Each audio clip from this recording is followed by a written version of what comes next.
before data.gov.in came into picture, it was ogpl.gov.in. India and US had collaborated together, and they wanted to harness the open source application because they were running data.gov, which was on a proprietary solution. And both the teams got together and came up with ogpl.gov.in. This was just a glimpse of what OGPL looked like, and it was a bilateral collaboration, and thereafter it was taken up by Rwanda and Ghana, and they also have on the same source code their Open Data Initiative. But while doing this, it was good for us. The policy in India was announced, National Data Sharing and Accessibility Policy. And as per this policy, it was that each government department and ministries were, they were mandated proactively to release the data sets. So the product which we had formed, which we had developed jointly, ogpl.gov.in, was later customized for the Indian scenario, and then we had data.gov.in. The product was definitely same, but it underwent a whole lot of customization to meet the Indian scenario as per data.gov.in and as per the National Data Sharing and Accessibility Policy. It has basically two paradigms. Like, we could only think of two. That was the government and the citizen. So we thought government is the big repository of data, which will give us data, either data or apps, or they will give us some tools. We will put it on one portal, which will be called data.gov.in, and people who are interested, the citizens, would download this data, would use this data in making visualization, would even have an API to connect with the data online and come up with their own applications, come up with their mashups. But over the time, in the last 2 years, we realized people, enthusiasts like you all, started collaborating, and a strong community started evolving using this data which the government was releasing.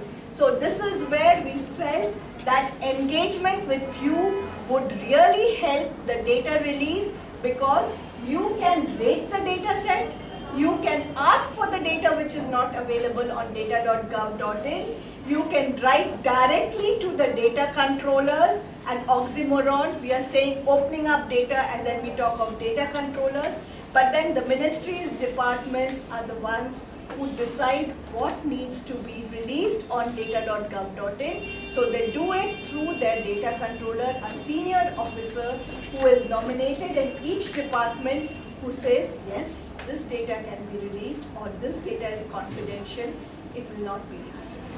This is the strategy which we followed, basically a 4-pronged strategy. First of all, we had to nominate the data controllers. The ministries, departments, states have to be on board. With great difficulty, we have only managed around 89 of them to be on board, and it is only by sensitization and workshops does this number increase. Then there has to be a small NDSAP cell, otherwise this activity will not be given much priority by the departments. So that small cell is the one which actually pushes the data, and then we talk about data quality, we talk about how to sanitize the data and how to publish it on the portal. And then the most important thing is the workshops, sensitizations, and having hackathons, contributing in the data meets, meeting all of you, so that we also know that how can this be given more trust, so that the community pressure is built in and we can get much more value out of it. We have had several workshops, a number of hackathons were done. There was the 12th 5-year plan hackathon done by Planning Commission, and then there was In Pursuit of an Idea, which South Delhi University campus had taken. The students had used the application, had used the data which was contributed, and they have come up with around 28 good applications. And then we had an Open Data Apps Challenge, which was basically involving the startups and SMEs. Here also we got a number of good applications developed. Then there was a CMA hackathon, and then Microsoft came up with another code for honor for using open data for societal improvement. So this was also another thing. And then we had an open data camp and DeepFest, thanks to data enthusiasts, that we participate whenever it is possible. So all I can say is together we can really build the nation, and we need to work together and come up with more meaningful use of this data which government has now decided to put in for all of us.